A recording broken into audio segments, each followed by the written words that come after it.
Hello and welcome back to the Gordy and Gubbs Podcast. I'm John Gubba here in the UK, and over in Seattle, former Manchester United and England football legend, the one and only Gordon Hill. How are you, Gordon? Hello. Lovely to be back. Well, it's been a while since our last podcast on the eve of the Club World Cup.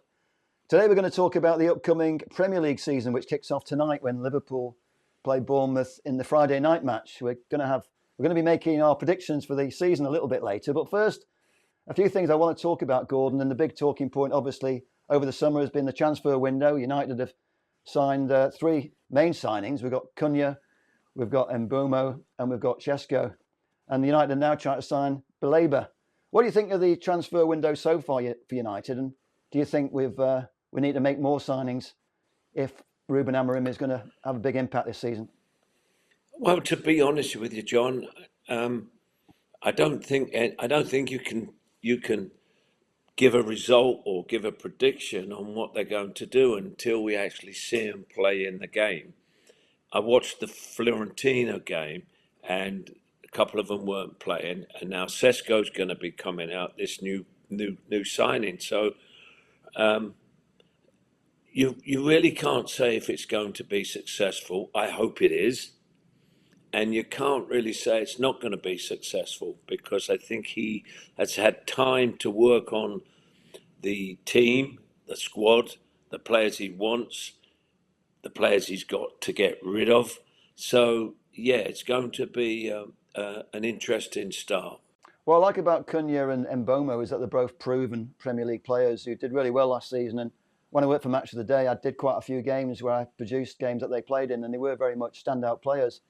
With Sesko, it's very much, he looks like an exciting prospect, but he hasn't played in the Premier League. I mean, I personally would have liked to have seen Ollie Watkins, because even though he's older, he's a guaranteed goal scorer. Whereas with Sesko, he might be good in a couple of seasons, but we need him to hit the ground running. And I think with Ruben Amorim having such a bad start last season, when he pretty much said he couldn't work with the players in the formation that he wanted to play, now the pressure's on him to deliver when the new season kicks off. So I feel it's a bit of a gamble with Sesko, but at the same time, I am excited about seeing how he performs. Well, we've heard a lot about him, and they're ranting and raving about him being this 6'5". I hope they're not just thinking that they've got to compete with Man City because of Haaland and put somebody up front that's going to be big, bustly, and bruising everybody. I mean, he seems to be a finished player, but as you've rightfully said, not having played in the Premiership, is going to be a completely different animal for what he's been used to. So for me, the jury's going to be out all the time until I can see him actually in a game, but a competitive name. The pre-seasons, they're fine, but pre-seasons are there to get you fit, get you to sort out what type of squad you've got, get what players you want, and that's it really. Basically, United have had to keep up with everybody else, and the transfer market has given us three players. I'm just now going, show us what you can do. I worry a little bit because what I see now is the top four, Liverpool, Arsenal, Chelsea and Man City, have all spent big in the transfer window. And I think United, at the start of the transfer window, we're trying to get away with not overspending, and all of a sudden they realise that to stay in touch with the top four, they've got to spend big. And even though we spent big for a team that, according to Jim Ratcliffe, we were in danger of going bankrupt a few months ago, all of a sudden we spent 200 million, which doesn't make any sense on its own. But I think we had no choice, and I don't think we've got any choice now to keep on spending, because if you're not going to back the manager, what's the point of bringing him in the first place? And also the pressure is really on him now to deliver after being statistically the worst manager in Manchester United history. He's not going to get a lot more time if things go wrong at the start of the season. And we obviously start with tough games with Arsenal in the first game, but we've also got Chelsea and Man City in the first 5 games. And then we've got Liverpool on match day 8. So after the first 8 games, if we don't surprise people and beat some of these top teams, we could be struggling, couldn't we? Well, yes, you are, and maybe you're not. I mean, depending upon what the lineup is when he puts them out against Arsenal, how they perform, has his three signings and his team selection really going to work? I've watched this for the last couple of months, and the transfer window's still open. They're still trying to go out and see if they can get another player from Brighton. They're spending money, but to me, it's got to be wisely spent, not just gone out there to compete and got every Tom, Dick, and Harry. You're getting rid of players, John, but you can't just, okay, let's fill that void and buy whatever's on the market. I mean, even if you buy a player, and Sesko's got to learn how to play the Amarin way. The other guys have been with him for a few weeks.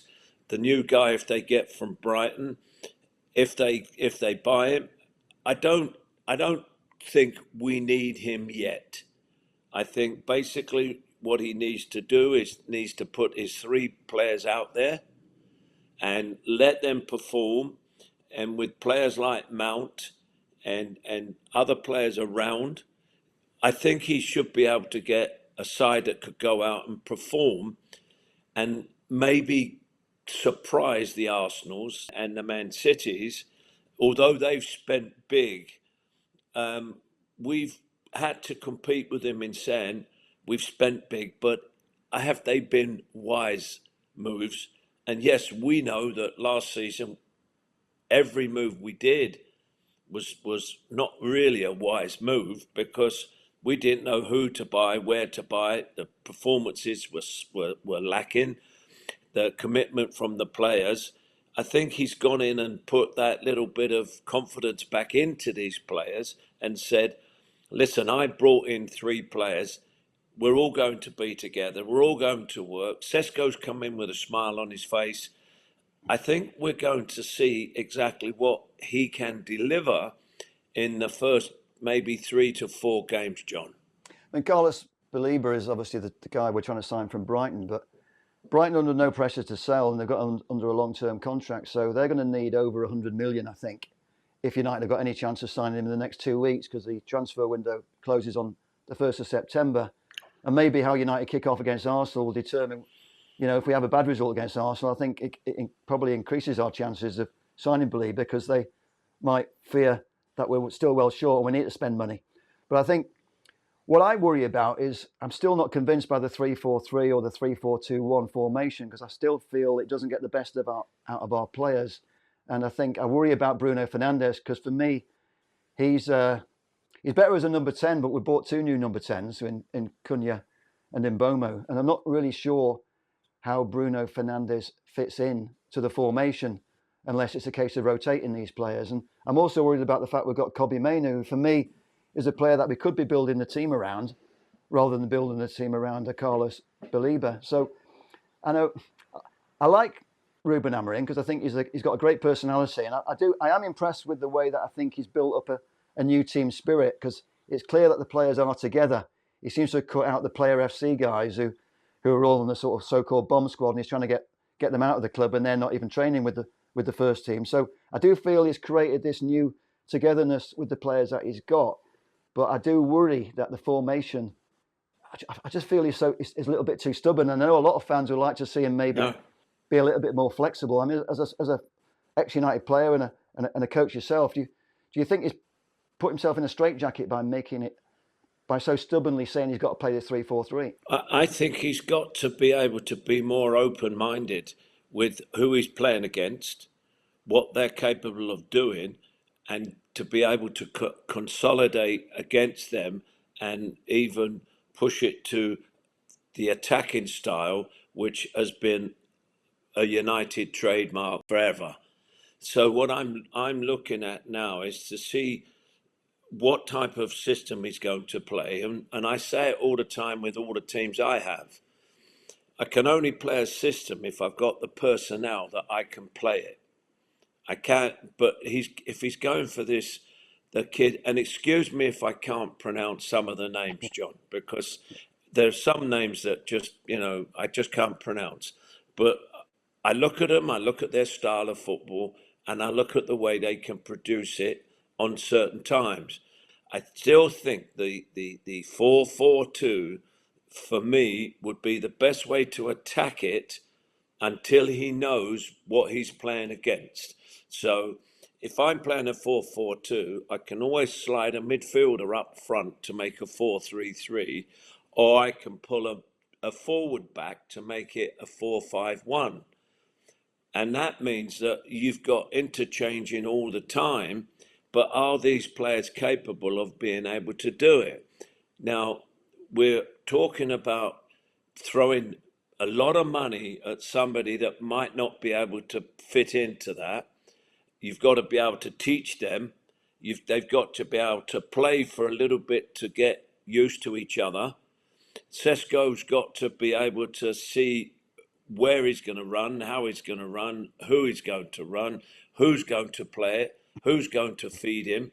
Because, as I said, Rasmus, if he does move on, John, bless his heart, did not get any support.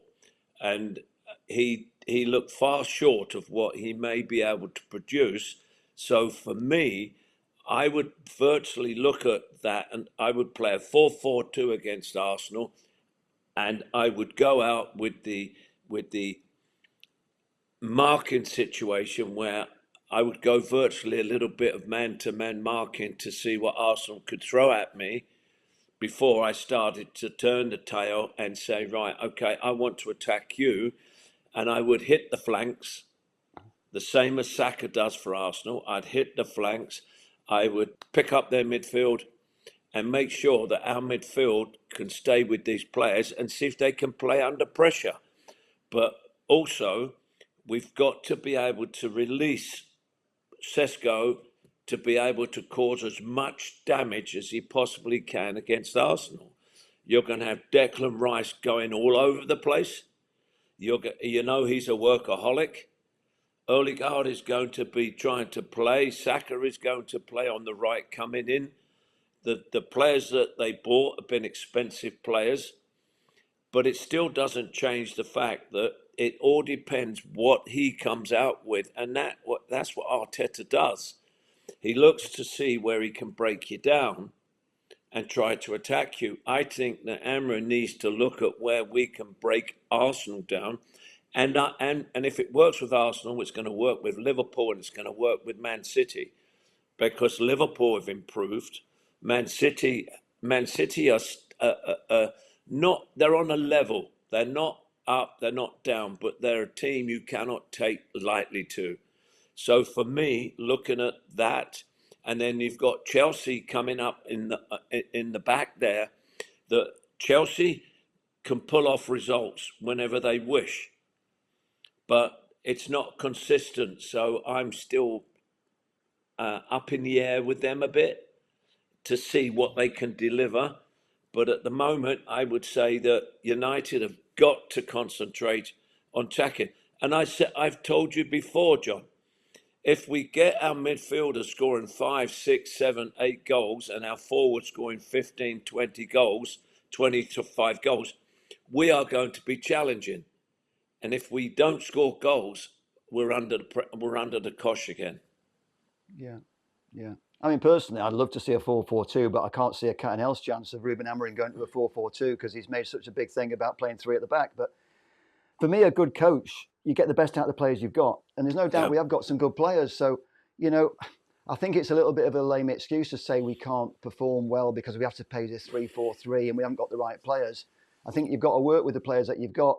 And I think, he's had the longest honeymoon in football because he's had over 6 months, and we've been pretty much diabolical, really, if you're honest about it. And the Europa League final, and we didn't even turn up, did we? So, I feel that excuses have to run out now. We've got to deliver on the pitch, and I'd love to see us playing with wingers like when you played, Gordon. And Arsenal have got great wingers, and it's a real danger that they can rip us apart. But on the other hand, maybe we're getting them at the right time because it is pre-season. But then having said that, I mean, from what we've seen of the players that we've signed, I mean, Mbeumo didn't look fit to me when we saw him over in America. Sesko hasn't even played yet.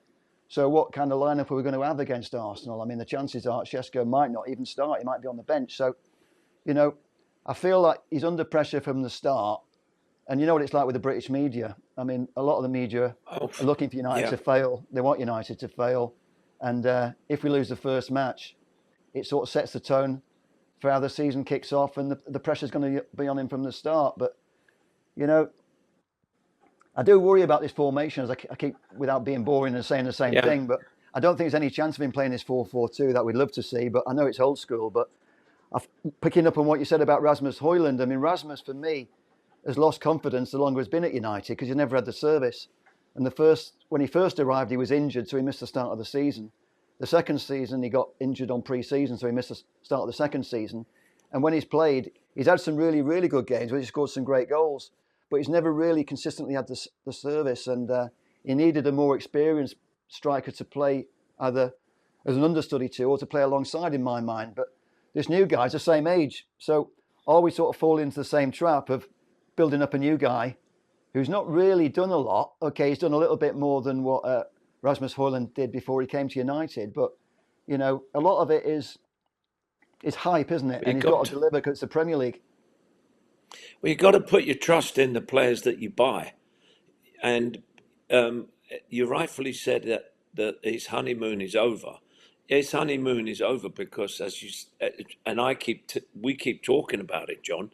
He's had 6 months in which he wouldn't have joined this club until the new season if he had his way. So he's had a bit of the cake before he's actually got the cake.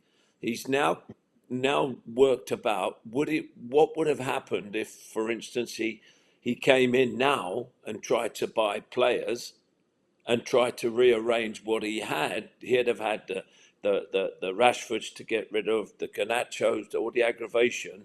And so there's been so much aggravation in 6 months.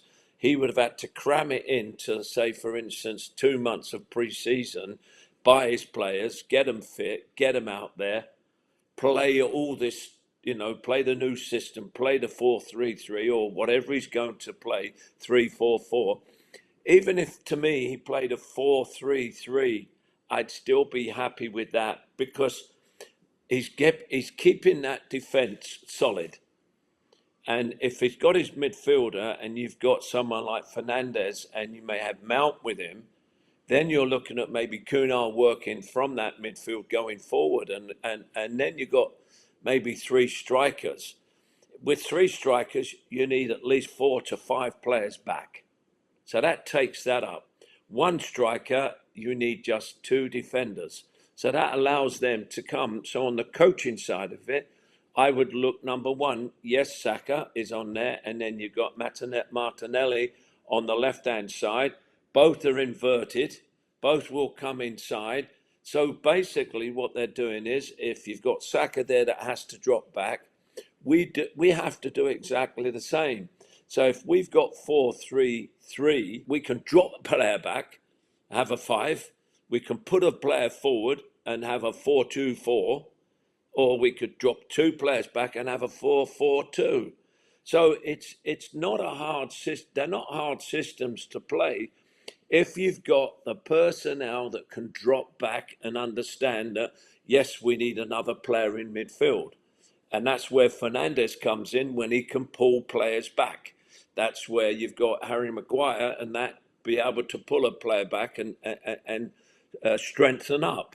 So, but I'm looking at it to say, who and where is he going to play certain players? He's got quite a big force, a squad. But to me, it's how useful are you going to make those players to play in that squad and to play what you want? So not only are you asking them to go out and play, but now you're asking them to play a certain way where they may have come from, as we've got with 3 of them, come from a different club. Brentford, if they go for the Brighton, I would not go for the Brighton kid. You've got homemade players there at the moment that you should be getting into. They know what you're wanting. The homegrown players are there looking at you, saying, "Give me a chance." We've seen what they can do, but it all depends what his first lineup is and how's he going to go about it. It does feel like that first game is so important because it sets the whole tone for the start of the season. And I think, as I said before, he's put himself under pressure by the start he's had. But then on the counter side, like you said, it's given him a chance to assess what he needed to do. The thing that I'm excited about is we've got this front three, but it's going to take time for them to actually learn to play together, for sure. I think a lot of fans are, worried about the goalkeeper. I mean, personally, I'm not over worried by the goalkeeper because I think he's not as bad as what he's being made out to be. And I think because he's been playing in a team that's been losing, it's a lot easier to look worse when you're a team that's not scoring goals, because then when you concede goals, it's highlighted a lot more. I always said that I feel like the best form of defence is attack. And if we've got the ball at the other end of the pitch and we're scoring goals, it's going to take less. It's going to take the pressure off a little bit, hopefully, from the goalkeeper. And I think he just needs to build up his confidence again. So I'm not over concerned by the goalkeeper. I know a lot of people are desperate for United to sign a new goalkeeper, but I think the midfield, you've talked about the midfield a lot, is the area where United are still vulnerable. But again, the big one for me is Kobbie Mainoo. We've got to get more out of Kobbie Mainoo. I mean, for me, he's a generational talent. People are talking about Baleba being a generational talent, but, it goes back to getting the best out of the players you've got. So if we can't get Baleba because Brighton won't sell for a price that we can afford or want to pay, we are going to have to stick with the players that we've got. So there we are, really. I mean, it's kind of an interesting start to the season, isn't it? Yeah, I mean, we're not in a bad situation. It's just now we've got to see what Amron has done in the close season and the pre-season. Even though you watch them play, I don't look at pre-season games. I used to play in pre-season games and we'd win, but then you start the season off bad. You say, well, I'd rather have a bad pre-season and start off the season and get me 3 points. As the manager used to say, or TD used to say, let's get at least some points in the bank before Christmas. Let's get them in before Christmas. And if you can get them in, if he can get points in, then he can play around a bit with the players to get what he wants. But he's going to come under the cosh. If he does not get results, and he's had this 6 months, so whatever, and he can't produce it and he can't deliver, then the media are going to jump all over him, because not only have the club now, yes, we're going to get a new stadium. Yes, we've got a new Carrington. Yes, we've got new players. That's great. But if they don't produce it, it's a waste of time, And I look at it now and I say, well, you've got Cunha on that. Let's see what he's made of. And I keep saying the first game is going to be the important game. Plus, watching the game with the Liverpool, again, the Liverpool game, will give you an insight to what and how another team, because we play them very short on, I think it's the 8th. So we've got to be on our toes to be able to say, I tell you what, they've got this. Yes, they've made some big signings. Man City have made some signings. All the big clubs have made signings because they want to be keeping up front. We've had to make the signings, but we've had to be wise about it and not just buy for the sake of this Brighton kid just becoming available. Oh, we better go and get him. Through the summer, I've never seen so much garbage about how many players were being sold to Man United. It became such and such United, such and such United, such and such United are in. Yet you really look at it, and we've got 3 players, and all these other foreign players that they keep knocking on about and talking about is a load of tripe, because he's got his players. He's now got rid of what he thinks he's not going to be in his squad. He's released a lot of the young players, and I mean the young players, out on loan. Now he's got maybe a little bit more stable squad. Now he's got to, and he's had time to work with them, John. He's had time to be able to like say, well, we need this, we need this. Now I'm afraid to say, and I'll close it up with, talking is over. You have now got to show us what you are producing for the season. I think we're both saying the same thing, that it's time to deliver. But what I do worry about is that we're not ready. No team is ready, John. Sorry to butt in, John, but no team is ready. No team is ready. They say they're ready, but they're not ready because they've all got new players. They're all trying them out, and it's that first game. If they play well, they say, "Wow, we've done it." No team is ready, but I feel like the other teams in the top four are all starting from a higher place because they've all achieved something in the last season. In a way, we're starting again. Yeah, but not to butt into you, but they haven't had the turmoil. They haven't had the lowest position in the league since we were around. No one's had this change and one player in, one player out, one player in. He's not happy. Players not. It's the first time in my lifetime, and me playing at United, that some of them just didn't want to play. These other clubs haven't. These other clubs have strengthened what they've got. Liverpool, Man City, Chelsea, Arsenal, they're all going to be wanting to change. If you said to me, as we're going to say our predictions, I can't predict who's going to be top of the league. Why?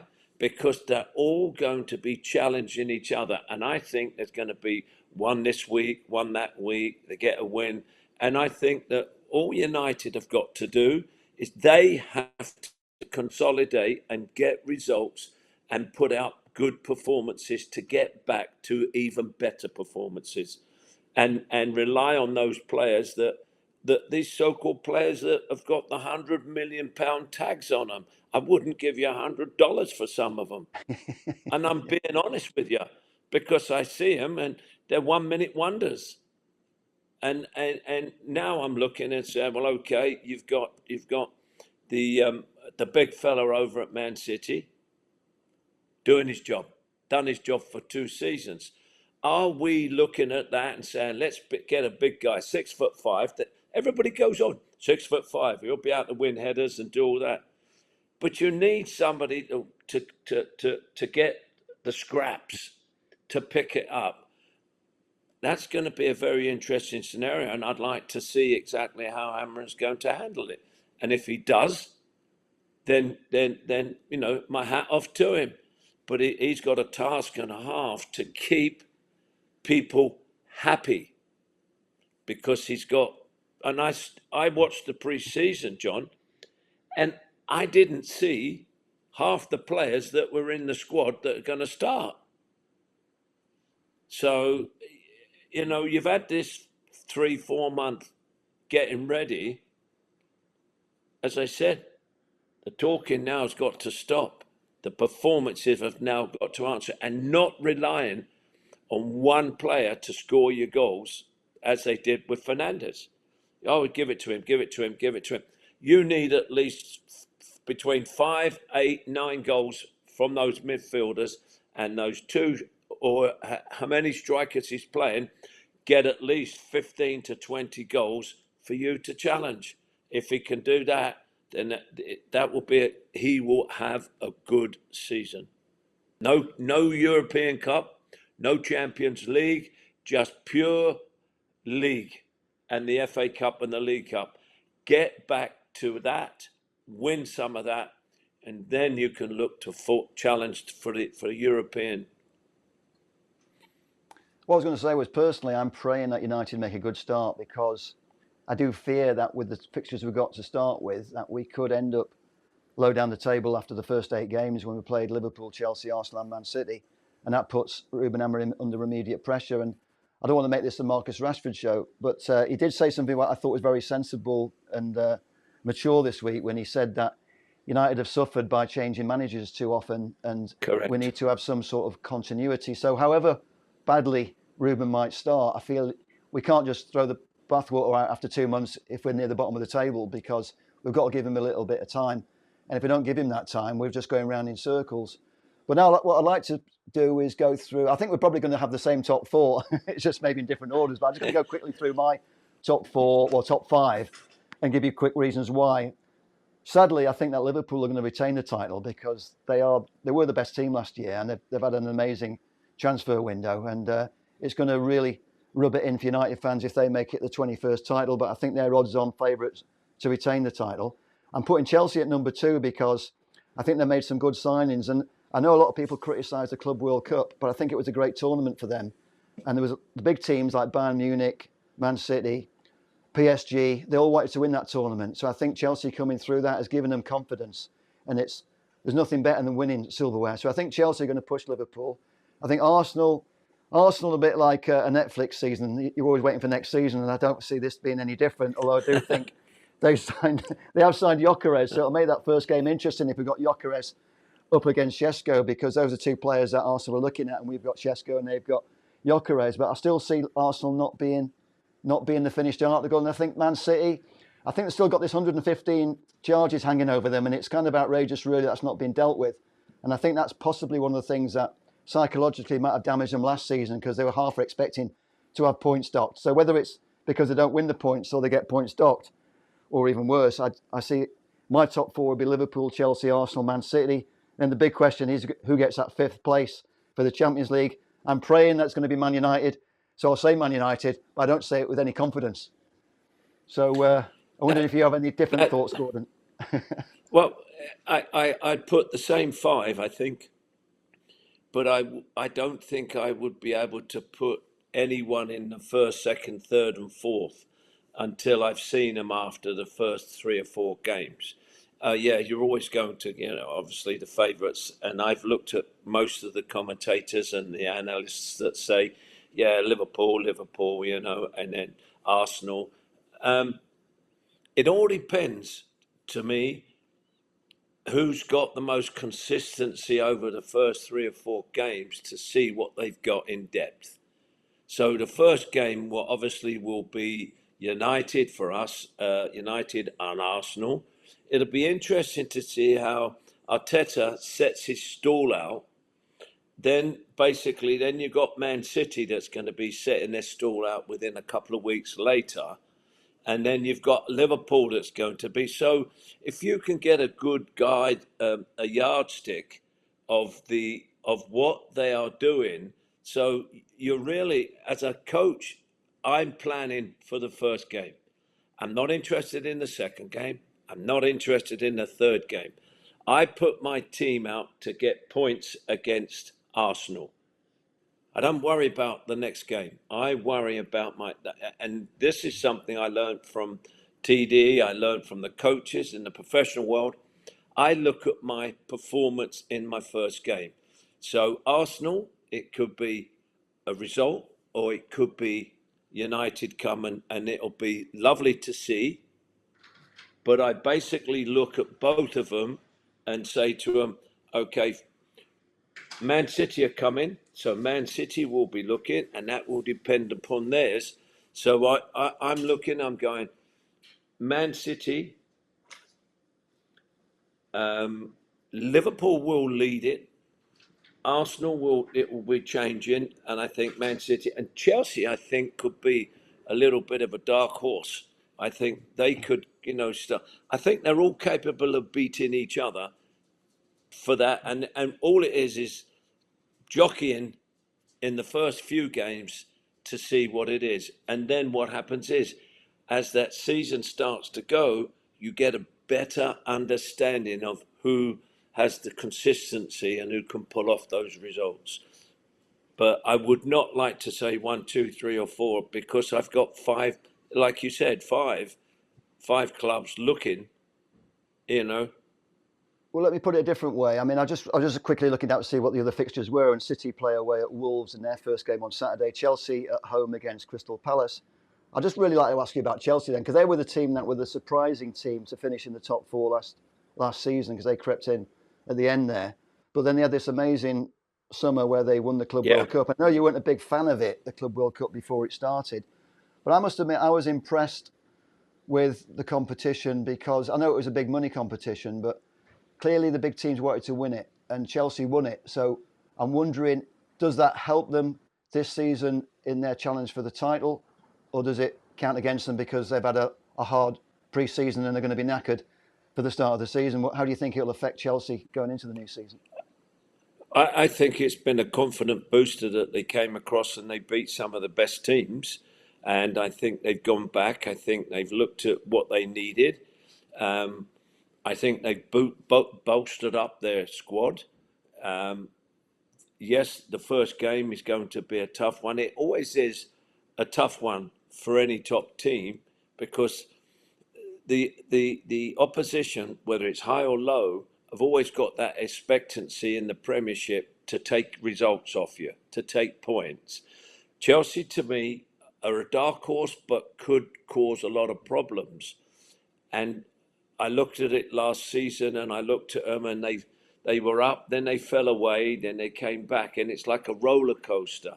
I'm just wondering, now they picked up that Super Club League, I'm looking at now the Super World Club Cup. Club World Cup. I'm Club now World Cup. saying, whatever it is, it's the whatever trophy they gave, and basically, I'm now going to be looking to see what their results are. Not only, and I think we all will be looking to see who they've got next. Crystal Palace, and you can't write off Crystal Palace not getting results because they performed very well against Liverpool.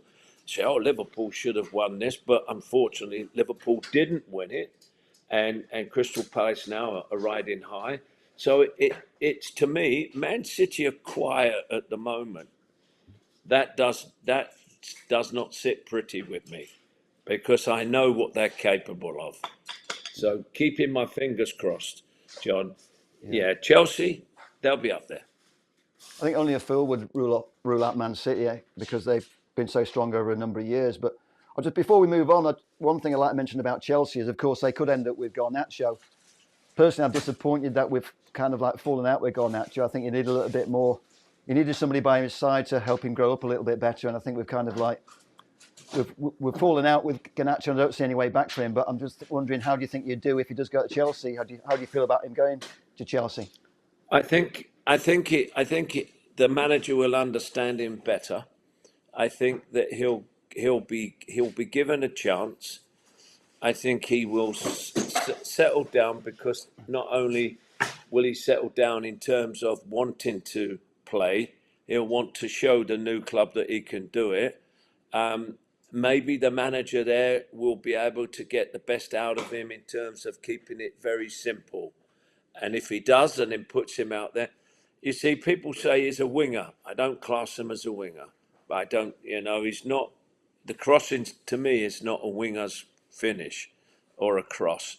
But I wish him the best because I think he needs to get away. I think when I saw him sitting on the brick wall with three other players, that didn't sit pretty because this game has a funny way of taking it away from you very, very quickly. And I think he's found that out, and I think he'll have to find himself when he goes to Chelsea.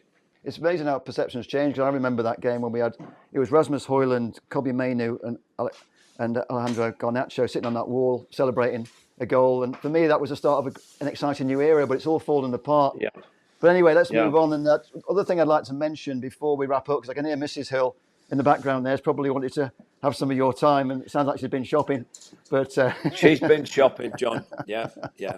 Spending your money, I'm sure. But anyway, one thing I'd like to mention, especially with you being over in America, is that we've got this news this week about Villarreal and Barcelona both applying to the La Liga to have the game in Miami in December, which would be the first game from a top 5 league in Europe to be played in America. And it's scheduled at the moment for the 21st of December in Miami at the Hard Rock Stadium.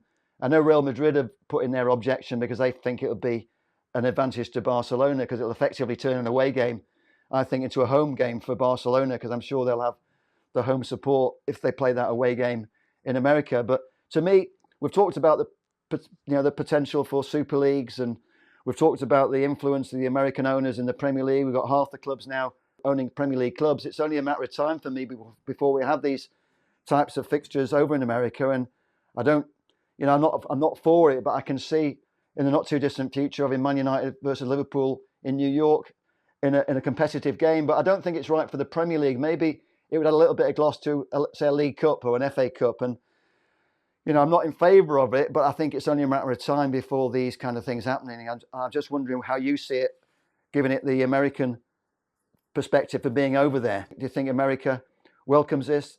Do you think it's bad for football? What do you think?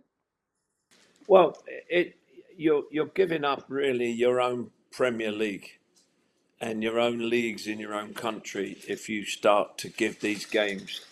It doesn't become the Premiership played in England, it becomes the Premiership played around the world. And then this to me goes on to suggesting what I did a couple of years ago, that we talked about this so-called Super League, which meant that you go to another country to play. And we said, oh yeah, these clubs are in and these clubs are out of it, remember?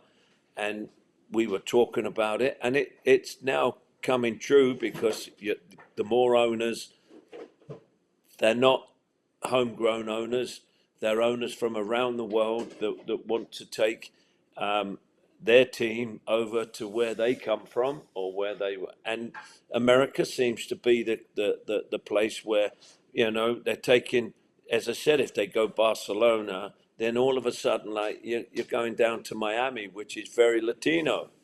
So you're going down there, but, Villarreal, exactly the same. You're going. I mean, where do you stop at it? You can't stop at it.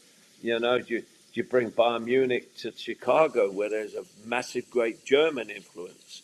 The owners might just do that. I mean, we laughed about it when I think that Todd, the owner of Chelsea, said, "Oh, we'll play a game over in," and everybody went, "Don't be daft, you can't do that." But it's coming true. And I think now with the World Club Cup now being played all over the world, it's just a case now of saying, well, okay, clubs, let's look at what could drive the revenue on. We could get, as you rightfully said, Man United, Man City playing in the Giant Stadium, MetLife Stadium in New York. Where does it stop? It's like a showbiz show that goes from theatre to theatre, and you take your crew on the road all the time, and you're only home maybe a couple of times. But it's so frustrating to listen and say, well, okay, fine, you're going to drag these players over here. What happens then, John? Do we have 2 or 3 squads in the club that can go across and play in different places? You lose your home, so to speak. And to me, it's not right, but I'm not going to be around when it happens, because what's going to happen is it's just going to come in, and people are going to say, oh, yeah, you're now playing, Glasgow Rangers are playing such and such in the cup, and you're playing somewhere else. Because I remember when Samat had to get the 58 team back to Manchester, and that fatal crash, that Munich air disaster, when the FIFA said you have to be back in England the next day. So I'm one of them by saying, stay at home and keep your domestic people, your fans and supporters happy. You're playing pre-season games all over the world. That's it. It's sad for me because I look at it. I played here in the States. I know what the States is all about. You go on a road trip for 2 weeks because it's too far to travel and come back again. From here, from Seattle to Miami, it's 5 hours, 4.5, 5 hours on a plane. And then you're going to play a game, then travel back. So why not get 3 or 4 games in the Miami area, like Fort Lauderdale, and go up the East Coast, play them, and come back again? Hockey teams do it. But hey, this is the Premiership. Please don't sell it. Keep it domestic. I totally agree with you, Gordon. For me, though, these are all backdoor ways of trying to replicate a Super League type situation, because if they can't have a Super League, which I think in some shape or form eventually we're going to have some kind of Super League. I mean, at the moment, the Super League is the Premier League. And if they can have one game a season for each team in America, that would probably satisfy the American owners, but I don't think it'll satisfy the fans. I think if we're going to see a Super League type scenario, I think this is why we've had the Club World Cup, because that's FIFA's attempt to be involved in a Super League type format.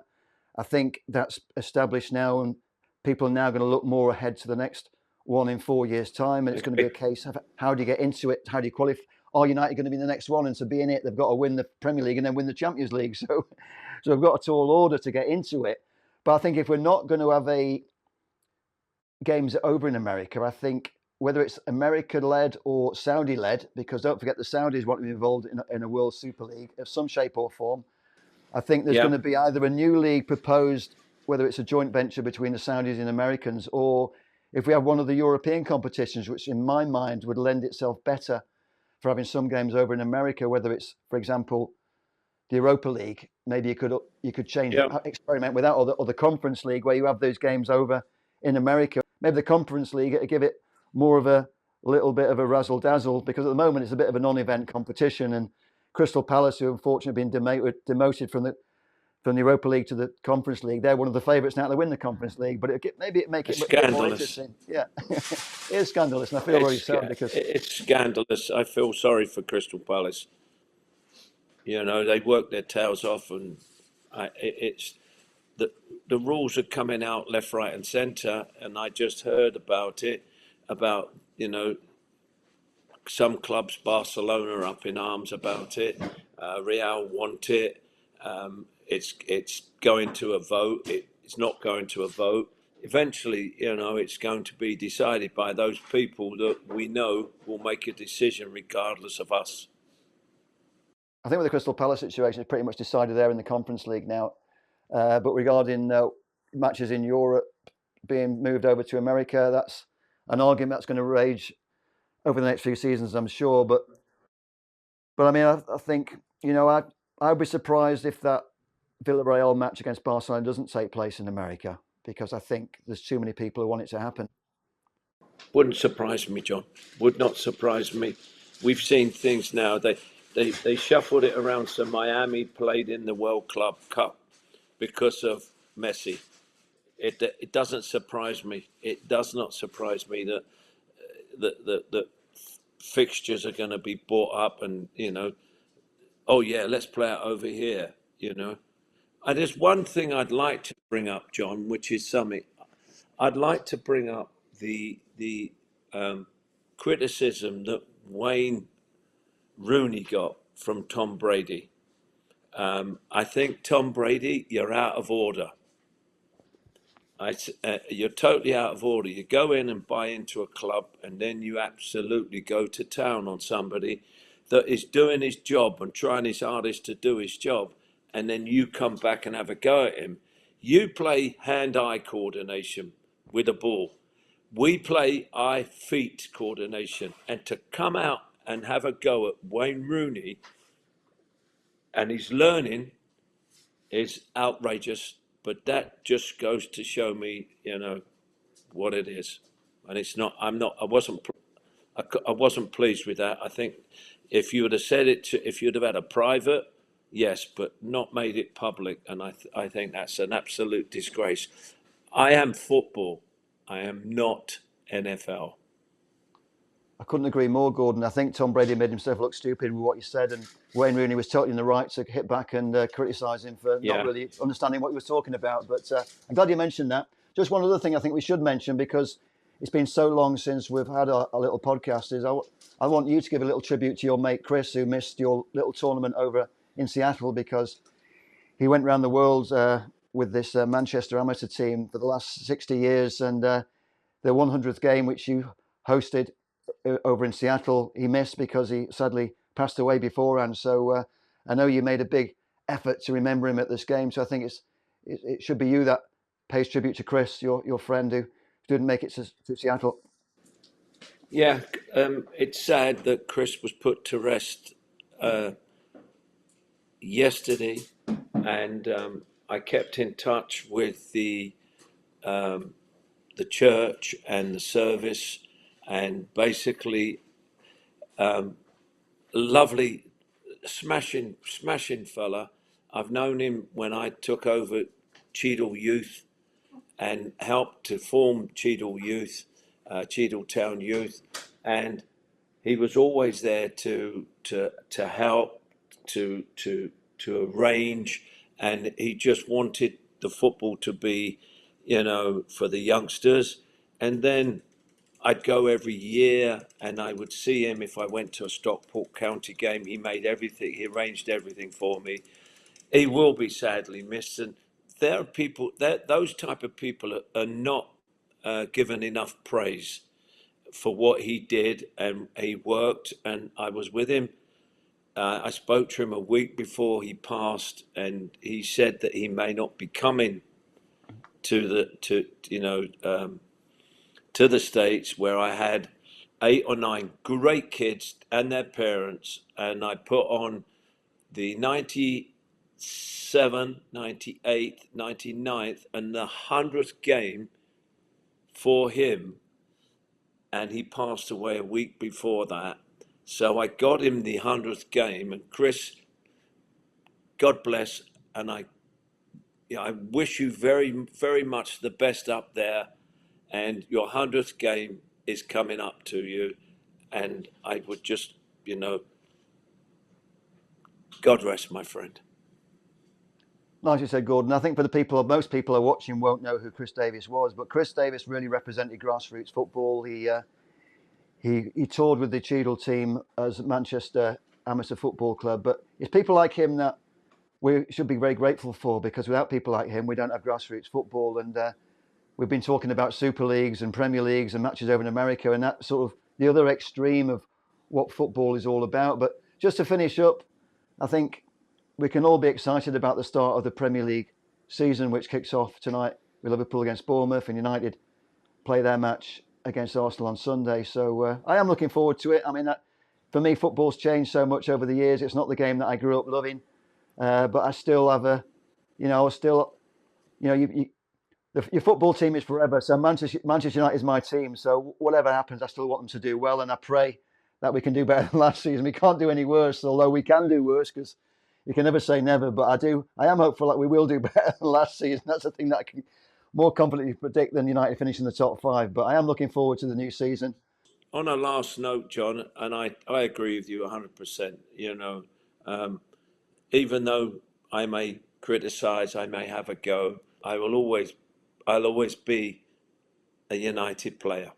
What everybody else says, I'm red, I'm white, I'm Millwall, I'm Man United, and regardless of that, I would just like to make one mention, which I've just done a soccer camp, John, in San Juan Island, and the people that gave me a reception were second to none. They housed me, they fed me. I went up there for about 30 players, and I put on a spectacular camp for them, so that they could come off the island to play on the mainland. And I'd like to say, Matthew, Coco, thank you very much. His family, Selena, Katie, Alex, and Alexander, I'd like to say thank you. And his parents who put me up, which was Christine and Chip. I would like to say thank you very much. I had a fabulous week, and I hope I fly the flag for you, and I hope the game gets stronger and stronger in you, because that's what I'm all about, developing young players. Thank you very much for a lovely week. Absolutely brilliant. You did send me some videos, and I was very jealous that I couldn't be there, because it was absolutely amazing when you were on the boats going to the islands. And that's what grassroots football is all about, isn't it? And that's what you were very much still involved with. And it's a great note to end on. And thanks for sharing that with us, Gordon. Well, it's great, John, because as I said, that I'm I'm done, I'm finished. I'm now coaching, I'm developing, I'm a developer, and it's lovely to see the new young talent coming through and kicking a ball. And if I can carry on doing it, I will carry on doing it.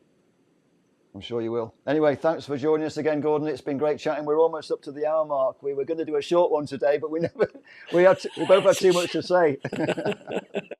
Well, we had a lot to talk about. We missed it. So, everybody, I wish you all the very best. Keep listening to us because we'll come in up with some great stuff.